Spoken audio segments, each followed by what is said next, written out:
السلام علیکم ورحمۃ اللہ وبرکاتہ۔ میرے ابا تندور پہ روٹیاں لگاتے تھے، لیکن مجھے پڑھنے کا شوق تھا۔ میں دن میں ابا کے ساتھ کام کرتا اور رات کو گلی میں ایک گھر کے باہر لگی روشنی میں بیٹھ کر پڑھتا۔ اس گھر کا مالک مہربان تھا، وہ میرے لیے اس لائٹ کو جلتا رہنے دیتا۔ میں نے اپنی محنت اور ذہانت سے مقابلے کا امتحان پاس کر لیا اور ایک دن افسر بن کر اسی گھر کے مالک۔ شام کے 7 بج رہے تھے۔ میں اپنا کام ختم کر کے بھاگا اس گھر کے نیچے پہنچا۔ آج برسات کا دن تھا، بارش تیز ہو رہی تھی۔ مجھے یوں لگا تھا کہ آج بجلی نہیں ہوگی اور میرے پڑھنے کا منصوبہ ضائع چلا جائے گا۔ میرے امتحان چل رہے تھے اور میرے لیے یہ انتہائی ضروری تھا کہ میں پڑھائی کروں، اپنی پڑھائی کو وقت دوں۔ اسی مقصد کے لیے میں اپنے کام کو جلدی ختم کر کے اور اپنے بابا سے اجازت لے کر جلدی آ گیا۔ یہ دیکھ کر مجھے مایوسی ہوئی کہ بارش کی وجہ سے بجلی نہیں تھی اور جس لائٹ میں پڑھتا تھا وہ لائٹ آج بند تھی۔ اسی مایوسی کے انداز میں نے واپسی کے لیے قدم بڑھا دیے کہ مجھے اپنا وقت ضائع ہوتا دکھائی دیا۔ مجھے ایسا لگا جیسے مجھے کسی نے پکارا ہے۔ میں نے پیچھے پلٹ کر دیکھا تو کیا دیکھتا ہوں کہ وہ بنگلے کے مالک کھڑے ہیں۔ مجھے دیکھ کر مسکرا رہے تھے اور مجھے کہہ رہے ہیں کہ جاؤ بیٹا، بارش ہو رہی تھی نا، اس لیے لائٹ بند کر دی تھی کہ کہیں شارٹ سرکٹ وغیرہ نہ ہو جائے۔ تمہارے لیے تو ہمیشہ کھلی رکھوں گا یہ لائٹ۔ مجھے بہت سی چیزوں کی نشاندہی کرواتی ہے، نہ جانے کیوں مجھے ایسا لگتا ہے کہ جیسے یہ میں کسی بہت اپنے کے لیے جلا کر رکھتا ہوں۔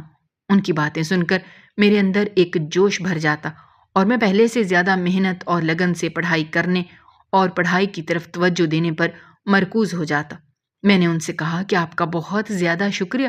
اس سے زیادہ میں اور کچھ کہہ بھی نہیں پا رہا تھا کہ جذبات میرے الگ ہی تھے۔ یہ کہہ کر وہ اندر چلے گئے اور انہوں نے لائٹ جلا دی اور میں رات دیر تک اس کی روشنی میں پڑھتا رہا، یہاں تک کہ فجر کی اذان سنائی دی۔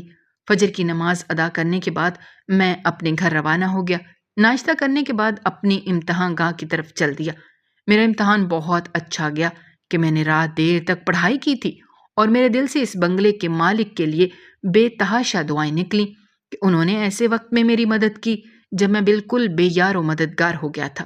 ان کی ایک ذرا سی مہربانی نے میری زندگی کو سر سے لے کر پیر تک بدل دیا۔ اور یہ کیسے بدلی، آئیے میں آپ کو اپنی کہانی سناتا ہوں۔ میرا نام مصطفیٰ احمد ہے اور میں ایک متوسط طبقے سے تعلق رکھتا ہوں۔ جب سے آنکھ کھولی تو ابو کا کاروبار دیکھا۔ ان کی پرچون کی دکان تھی۔ میری 2 چھوٹی بہنیں بھی تھیں، لیکن میں ان کا ایک ہی بیٹا تھا۔ وہ مجھ سے بہت محبت کرتے، لیکن پھر ہمارے ہنستے بستے گھرانے کو نظر لگ گئی اور ابو کا کاروبار بکھر سا گیا، یہاں تک کہ ایک حادثے میں ابو ایک ہاتھ سے معذور ہو گئے اور اس چیز کا ڈپریشن لے کر وہ گھر بیٹھ گئے۔ امی سے کہنے لگے کہ اب مجھ سے کمانا نہیں ہوتا، تم ہی لوگوں کے گھروں میں جا کر کمانا سیکھ لو۔ میں کما کما کر تھک گیا ہوں اور ہاتھ کچھ بھی نہیں آیا، یہاں تک کہ سب کچھ برباد ہو گیا۔ اب میرے اندر نہ ہمت ہے نہ طاقت ہے۔ جو کچھ کرنا ہے تمہیں ہی کرنا ہے، بچوں کو بڑا بھی تم ہی کرو گی۔ میں تو اس زندگی سے بیزار ہو گیا ہوں۔ ابو کی دماغی حالت ٹھیک نہیں تھی اور وہ بالکل عجیب سے ہو گئے۔ میں اس وقت صرف 6 برس کا تھا، یہاں تک کہ امی نے ہمت کی اور لوگوں کے گھروں میں کام کرنے کے لیے جانے لگیں۔ ابو کی دماغی حالت دن بدن بگڑتی چلی جا رہی تھی، یہاں تک کہ ایک دن امی گھروں کے کام کرنے کے لیے نکلیں تو پیچھے سے انہیں دماغی دورے پڑنے لگے اور وہ بالکل بے ہوش ہو گئے۔ امی دوڑی چلی آئیں اور جب دیکھا کہ اب علاج کے بھی پیسے ہمارے پاس موجود نہیں ہیں تو وہ سیدھا اپنی مالکن کے پاس گئیں اور کہنے لگیں کہ میرے شوہر سخت بیمار ہیں اور انہیں علاج کی ضرورت ہے، جبکہ ہمارے پاس اتنے پیسے نہیں ہیں۔ اتفاق سے مالکن رحم دل نکلی، اس نے چند پیسے امی کو ادا کیے اور امی فوراً سے ابو کو لے کر اسپتال گئیں جہاں ان کا علاج ہوا۔ ڈاکٹر کو ساری صورتحال بتائی گئی تو انہوں نے ان کا بہترین علاج کیا اور یوں ابو پہلے کی طرح تندرست ہو گئے۔ ان کی دماغی حالت بھی کافی بہتر ہو گئی۔ حالت بہتر ہوتے ہی انہیں دوبارہ سے کاروبار کی فکر ستانے لگی، لیکن اب ہمارے پاس اتنے وسائل نہیں تھے کہ ایک بار پھر سے ابو کوئی کاروبار شروع کر سکے۔ اس وقت میں پڑھ رہا تھا۔ ابو مجھے کہتے کہ بیٹا، پڑھائی کام نہیں آتی، میں بھی پڑھا لکھا ہی ہوں، لیکن دیکھو نہ نوکری ہے نہ کاروبار، میں کامیابی میں ابو کی بات کا کوئی جواب نہ دیتا کہ میں ان کا دل نہیں دکھانا چاہتا تھا اور میں اس بات پہ یقین نہیں رکھتا تھا کہ محنت کبھی ضائع جاتی ہے۔ مجھے ہمیشہ سے یقین تھا کہ محنت کبھی ضائع نہیں ہوتی، وہ آپ کے پاس ضرور پلٹ کر آتی ہے کسی انعام کی صورت میں، اور مجھے بھی یقین تھا کہ ایک دن میں پڑھ لکھ کر ضرور ایک بڑا افسر بنوں گا، اور تب میں ابو کو بتا سکوں گا کہ ابو، اگر آپ کی قسمت میں ناکامی لکھی تھی اور یہ آزمائش لکھی تھی تو اس کا مطلب یہ نہیں تھا کہ پڑھائی قصوروار ہے یا ڈگری کی کوئی اہمیت نہیں۔ لیکن اس وقت میں چھوٹا تھا اور ابو کو یہ ساری باتیں نہیں سمجھا سکتا تھا۔ میں 12 سال کا ہو گیا تھا۔ ابو چاہتے تھے کہ میں ان کے ساتھ کوئی کام کاج شروع کروں، لیکن میری ضد تھی کہ میں پڑھائی کروں گا۔ ہم دونوں باپ بیٹوں کی یہ ضد دیکھ کر امی چڑ سی جاتی اور ابو سے کہتی کہ آپ نے اپنی زندگی کے تجربے کر لیے، اب میرے بیٹے کو اس کی زندگی کے تجربے کرنے دیں۔ ویسے بھی ابھی اس کی پڑھائی کی عمر ہے، اسے کہاں کام کاج میں جھونکیں گے۔ میں کام کاج کر تو رہی ہوں، آپ بھی کوشش کیجیے، کوشش سے ہی ہمیں کامیابی ملے گی۔ ہاتھ پہ ہاتھ دھرے رکھنے سے اور ادھر ادھر کی باتیں کرنے سے کچھ حاصل نہیں ہوگا۔ میں مانتی ہوں کہ آپ نے ایک عرصہ دراز سے محنت کی اور گھر بنایا، بچوں کو اچھے اسکولوں میں داخل کروایا، لیکن اگر اب قسمت میں یہ سب کچھ نہیں تھا تو اس کا یہ مطلب نہیں ہے کہ اسی کو لے کر بیٹھ جائیں، اسی کا رونا روتے رہیں۔ انسان کو صبر کرنا چاہیے، اور اب آپ ویسے بھی صحت یاب ہو چکے ہیں۔ آپ کو کسی ایسے کام میں ہاتھ ڈالنا چاہیے کہ جو ہمیں فائدہ دے اور جس میں محنت بھی کم ہو۔ اگر آپ کوئی ایسا کام کھولیں گے کہ جس میں میری محنت کی ضرورت پڑے تو میں وہ بھی کرنے کے لیے تیار ہوں۔ ان کی بات سن کر ابو بے چین ہو گئے اور امی سے کہنے لگے، تمہاری بات اپنی جگہ بالکل ٹھیک ہے، میں اس کی پڑھائی کے خلاف نہیں ہوں، لیکن میں چاہتا ہوں کہ ابھی سے کاروبار میں طاق کر دوں تاکہ آگے جا کر اسے زندگی میں کوئی پریشانی نہ ہو، نہ کسی مشکل کا سامنا کرنا پڑے۔ لیکن اس کی جو مرضی ہے، میں اپنی مرضی اس پر مسلط نہیں کروں گا، زور زبردستی نہیں کروں گا۔ میری ایک شرط ہے کہ جو میں کاروبار کروں اس میں یہ دن کو میرے ساتھ کام کرے، باقی رات اس کی ہوگی۔ یہ رات کو جو بھی کرے، پڑھے یا نوکری کرے، یہ اس کی مرضی ہے۔ امی نے میرے سامنے ابو کی یہ شرط رکھی تو میں راضی ہو گیا۔ میرے خیال میں تو یہ تھا کہ ابو اب مزید کوئی کاروبار نہیں کر سکتے، ان کے دماغ پر اثر پڑا ہے، تو شاید وہ صرف ایسے ہی ادھر ادھر کی ہانکتے ہیں، اور میں اس سوچ میں بے حد غلط تھا۔ ابو نے امی کی مالکن سے بات کر رکھی تھی اور انہوں نے ہی ابو کو کہا تھا کہ آپ اپنی بیوی کو آرام دیجیے، وہ ہمارے گھر کے کام کرتی ہیں لیکن بے حد تھک جاتی ہیں، چنانچہ میں آپ کو نوکری دیتی ہوں۔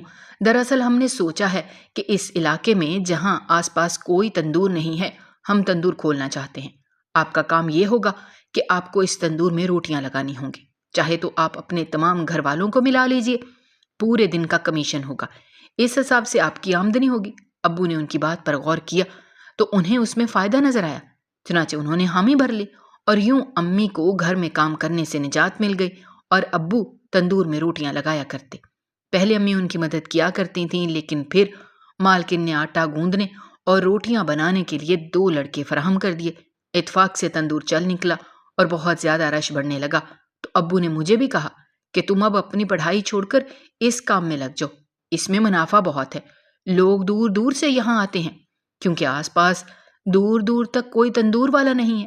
میں چاہتا ہوں کہ تم ابھی سے یہ سارے کام سیکھ جاؤ تو آگے بڑھ کر تمہیں مشکل پیش نہیں آئے۔ میں ابو کو منع نہیں کر سکتا تھا کیونکہ مجھے ان کی شرط یاد تھی۔ انہوں نے مجھے کہا تھا کہ اگر تمہیں پڑھنا ہے تو دن کے وقت میرے ساتھ کام کرنا ہوگا تاکہ گھر کا خرچ نکل سکے، اور رات کو تم اپنی پڑھائی کر سکتے ہو۔ چنانچہ میں ابو کے ساتھ حامی بھر لی، اور اب میں صبح سویرے ان کے ساتھ تندور پر پہنچ جاتا، دن کو وہیں کام کرتا اور رات کو اپنی پڑھائی کرتا۔ ہم جس علاقے میں رہتے تھے وہاں بجلی کا آنا جانا لگا رہتا تھا، پسماندہ علاقہ تھا، اس لیے کوئی کچھ نہیں کر سکتا تھا۔ دن میں تو بجلی موجود ہوتی کہ جب ضرورت بھی نہ ہوتی، اور رات میں جب گھپ اندھیرا چھا جاتا تو لوڈ شیڈنگ ہو جاتی۔ ایسے میں میری پڑھائی پر بہت زیادہ اثر پڑ رہا تھا۔ ہمارے گھر بجلی کا کوئی متبادل بھی موجود نہیں تھا کہ جس پر مجھے آسرا ہوتا کہ میں اس کی روشنی میں پڑھ لوں گا۔ 2-3 دن تو جب اسی طرح صورتحال رہی اور علاقے کے لوگوں سے معلوم ہوا کہ اب یہی صورتحال رہے گی، صرف دن میں بجلی ملا کرے گی اور رات میں بجلی غائب ہوگی، تو سب سے زیادہ مجھے اس بات کا ہی دکھ ہوا۔ باقی کسی کو کوئی پرواہ نہیں تھی کہ موسم اس وقت ٹھیک ٹھاک تھا، ٹھنڈ تھی، لیکن مجھے موسم سے کیا لینا دینا، مجھے تو پڑھائی کے معاملے میں بجلی کی ضرورت تھی۔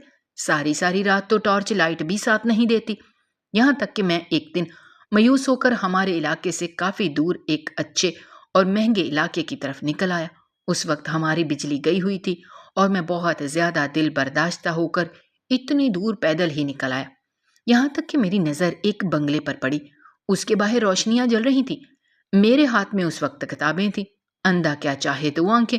میں فوراً سے وہاں پہنچ گیا اور اس کے نیچے بیٹھ کر پڑھنے لگا۔ اسی دوران اس بنگلے کا گیٹ کھلا اور میں گھبرا کر ڈر کے مارے اٹھ کر بیٹھ گیا۔ میں اس وقت 14 برس کا تھا۔ میرا حلیہ بھی ایسا نہیں تھا کہ مجھے کوئی یہ سمجھتا کہ میں پڑھائی کرنے کے لیے یہاں موجود ہوں۔ دراصل میں دکان سے سیدھا گھر اور پھر کپڑے بدلے بنا ہی وہاں آ کر پڑھنے لگا تھا۔ اس لیے مجھے خوف محسوس ہوا کہ کہیں یہ مجھے چور ہی نہ سمجھ لیں۔ میں وہیں بت بن کر کھڑا رہا۔ بنگلے کے مالک کافی دیر تک میری طرف دیکھتے رہے، پھر آگے بڑھ کر مجھ سے پوچھا کہ تم کون ہو اور یہاں کیا کر رہے ہو؟ انہوں نے میرے ہاتھوں میں کتابیں دیکھ لی تھیں۔ میں نے انہیں بتایا کہ مجھے پڑھنے لکھنے کا بہت شوق ہے۔ میرا نام مصطفیٰ احمد ہے۔ دن میں اپنے باپ کے ساتھ تندور پر کام کرتا ہوں اور رات کو میں پڑھائی کرتا ہوں۔ میں اس وقت 10ویں کلاس میں موجود ہوں اور امتحانات شروع ہونے والے ہیں۔ لیکن میں چپ ہو گیا تو وہ بےتابی سے پوچھنے لگے، لیکن آگے کیا؟ بتاؤ نا، تم چپ کیوں ہو گئے؟ تب میرے اندر اور زیادہ ہمت پیدا ہوئی اور میں نے انہیں بتایا کہ ہمارے علاقے میں بجلی کا بہت زیادہ مسئلہ ہے۔ صرف دن میں بجلی آتی ہے اور رات کو پوری رات غائب رہتی ہے۔ ایسے میں مجھے اپنی پڑھائی کی فکر رہتی ہے کہ میں کیسے کروں گا اور کس طرح امتحانات پاس کروں گا۔ یہ کہتے ہوئے میری آواز بھیگ گئی تھی کہ مجھے پڑھائی کا بے حد شوق تھا اور میں پڑھ لکھ کر کوئی بڑا افسر بننا چاہتا تھا۔ یہ سب میں نے انہیں نہیں بتایا۔ میں نے تو بس انہیں صرف یہ بتایا کہ میں پڑھائی بجلی کی بنا پر نہیں کر پا رہا، اس لیے جب آپ کے بنگلے کے باہر لائٹ جلتی دیکھی تو فوراً سے یہاں آ کر بیٹھ کر پڑھنے لگا۔ وہ میری بات سن کر بالکل خاموش ہو گئے اور چند لمحے میرے سامنے یوں ہی دیکھتے رہے جیسے کسی گہری سوچ میں گم ہو گئے ہوں۔ مجھے ان کی آنکھوں میں آنسو تیرتے ہوئے بھی نظر آئے، لیکن انہوں نے مسکرا کر میری طرف دیکھا اور کہا، برخوردار، اگر یہی بات ہے تو آج سے میں تمہیں اجازت دیتا ہوں۔ تم روز یہاں آ کر پڑھائی کرنا چاہو تو تم اندر آ کر بھی پڑھائی کر سکتے ہو۔ یہ سنتے ہی میں نے فوراً سے منع کر دیا اور کہا، میرے لیے یہی کافی ہے کہ میں اس بنگلے کے باہر جلتی لائٹ میں پڑھائی کروں۔ میری بات سنتے ہی وہ مسکرائے، آگے بڑھ کر مجھے شاباش دی اور کہنے لگے، بہت اچھی بات ہے۔ تمہارے جیسے نوجوان کو اس طرح پڑھائی کی باتیں کرتے دیکھنا میرے لیے بہت زیادہ خوشی کی اور انوکھی بات ہے، ورنہ یہاں تو جس کو دیکھو موبائل میں سوشل میڈیا کے پیچھے بھاگ رہا ہے اور پڑھائی سے کوئی سروکار ہی نہیں۔ تم تازہ ہوا کے جھونکے ہو جو سخت دھوپ میں اچانک سے چل پڑتا ہے اور انتہائی خوشی دیتا ہے۔ یہ کہتے ہی انہوں نے مجھے اجازت دے دی کہ بیٹا، میں اپنے گھر کے باہر کی لائٹ ہمیشہ جلا کر رکھتا ہوں اور اگر تمہیں اس سے فائدہ ہوتا ہے تو مجھے بہت زیادہ خوشی ہوگی۔ میری بیوی اکثر مجھے کہا کرتی ہے کہ اس طرح لائٹ نہ جلایا کریں، آپ تو چور کو دعوت دیتے ہیں، لیکن میں اسے کہتا ہوں کہ بس میرا دل چاہتا ہے کہ یہ روشنی جلتی رہے۔ یہ روشنی میرے دل کو روشن رکھ رہی ہے۔ جس دن یہ بجھ جائے گی میرا دل بھی بجھ جائے گا۔ چنانچہ میری طرف سے تمہیں بھرپور اجازت ہے کہ جب تمہیں ضرورت ہو، بلکہ ایک کام کرو، تم روز آ جایا کرو، میں تمہارا انتظار کیا کروں گا۔ ان کی بات سنتے ہی مجھے اپنی سماعتوں پر یقین نہ آیا کہ اس بڑے بڑے گھروں میں رہنے والے لوگوں کے دل بھی بڑے ہوتے ہیں۔ میں نے تو اکثر سنا تھا کہ بڑے گھروں میں رہنے والے لوگوں کے دل تنگ ہوتے ہیں اور وہ اپنے پیسے کا روب دکھاتے اور جھاڑتے ہیں، لیکن یہ تو کوئی الگ ہی شخصیت کے مالک تھے۔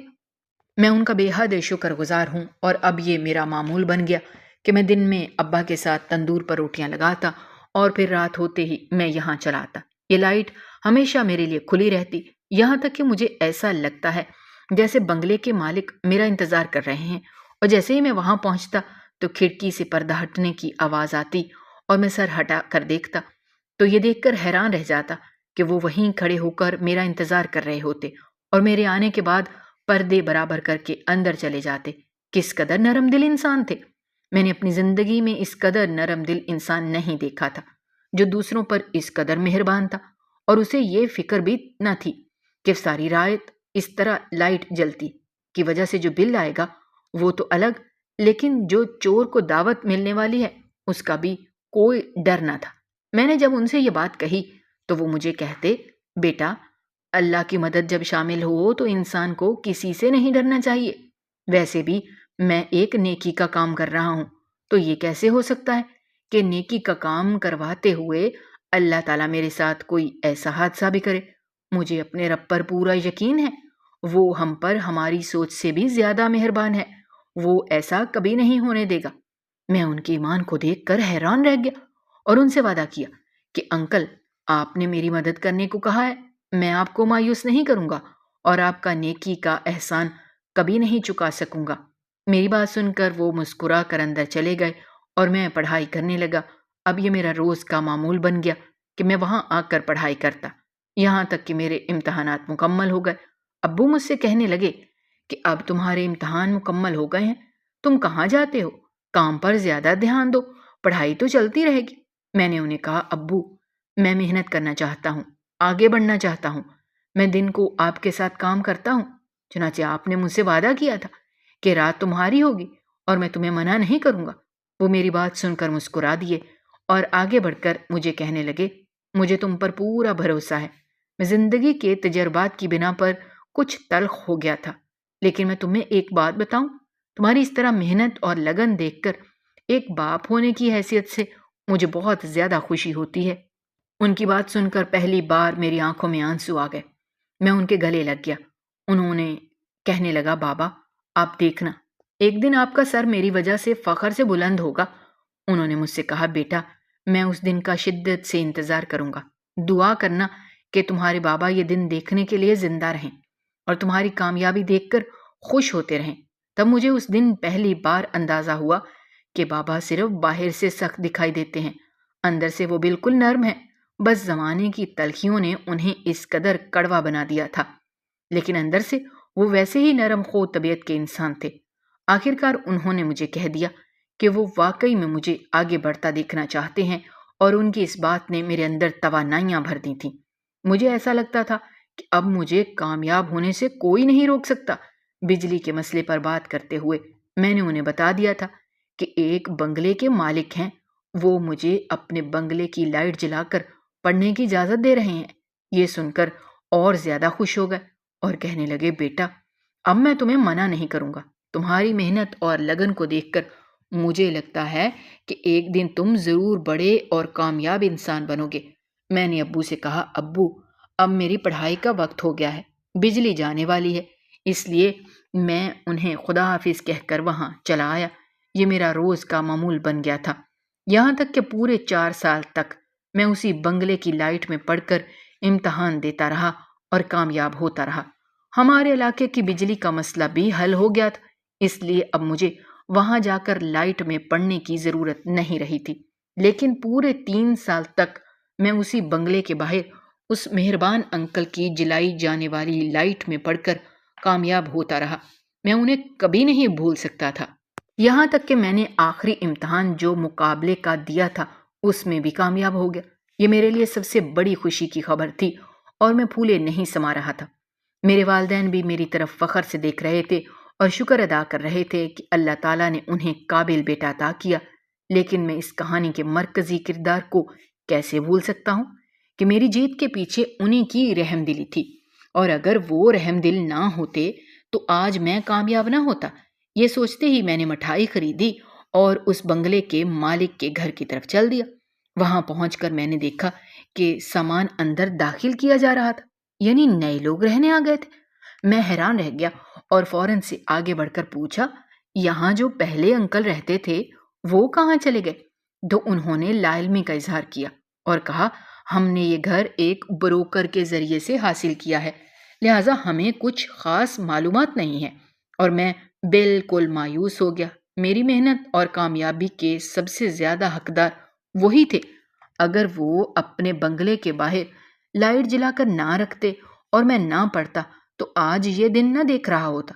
یہ ان کی میرے اوپر بہت بڑا احسان تھا، اور اسی وجہ سے میں انہیں شکریہ کہنے گیا تھا کہ ان کی بدولت ہی میں نے مقابلے کا امتحان پاس کر لیا تھا۔ لیکن یہ دیکھ کر میں اداس ہو گیا کہ وہ یہاں سے شفٹ ہو چکے ہیں۔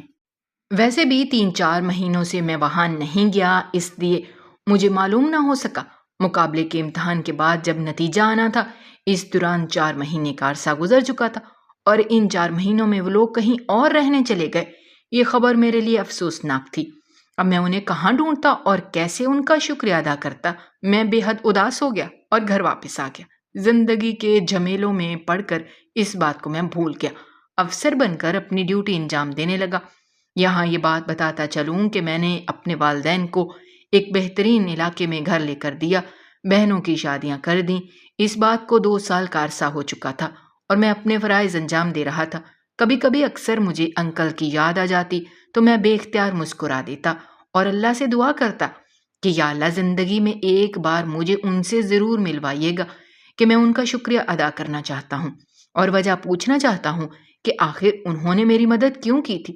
نہ جانے کیوں پر مجھے ایسا لگتا تھا جیسے ان کی مدد کے پیچھے کوئی راز تھا۔ آج صبح ہی میں آفس آ گیا اور بیٹھ کر اپنے کاموں کی لسٹ دیکھنے لگا جو میں اکثر بنایا کرتا تھا۔ اسی دوران شیشے کے پار سے مجھے ایسا لگا جیسے کوئی آفس میں داخل ہوا ہو۔ ویسے تو اکثر لوگ داخل ہوتے ہیں، لیکن آج خاص طور پر نظر آنے والے شخص پر پڑی تو ایک دم سے میرے ذہن میں جمع کا ہوا اور مجھے یوں لگا جیسے میں نے انہیں پہلے بھی کہیں دیکھ رکھا ہے۔ اپنے ذہن پر زور دیا تو معلوم ہوا کہ میری دعا قبول ہو گئی ہے اور یہ انکل وہی بنگلے کے مالک ہیں جنہوں نے مجھے اپنے گھر کے باہر روشنی میں پڑھنے کی اجازت دی تھی، یہاں تک کہ وہ میرے لیے لائٹ جلا کر رکھتے تھے۔ میں فوراً سے اپنی جگہ پر کھڑا ہو گیا اور شیشے کا دروازہ کھول کر باہر آیا تو وہ وہاں ہاتھ میں کوئی پرچہ لے کر انتظار کر رہے تھے۔ میں نے آگے بڑھ کر انہیں سلام کیا تو وہ چونک گئے اور کہنے لگے، آپ کون؟ میں آپ کو پہچانا نہیں۔ میں مسکرا دیا۔ میں نے انہیں کہا، آپ واقعی میں مجھے نہیں پہچانتے، لیکن میں آپ کو ضرور پہچانتا ہوں۔ میں آپ کا شکریہ ادا کرنا چاہتا ہوں اور اب میں بتاتا ہوں کہ میں کون ہوں۔ میں وہی لڑکا ہوں جو آپ کے بنگلے کے باہر روشنی میں بیٹھ کر ساری رات پڑھتا تھا، اور آج آپ کی اسی مہربانی اور رحم دلی کے باعث میں اس آفس میں بیٹھ کر افسر بن کر ڈیوٹی انجام دے رہا ہوں۔ یہ بات سنتے ہی ان کی آنکھوں میں آنسو تیرنے لگے۔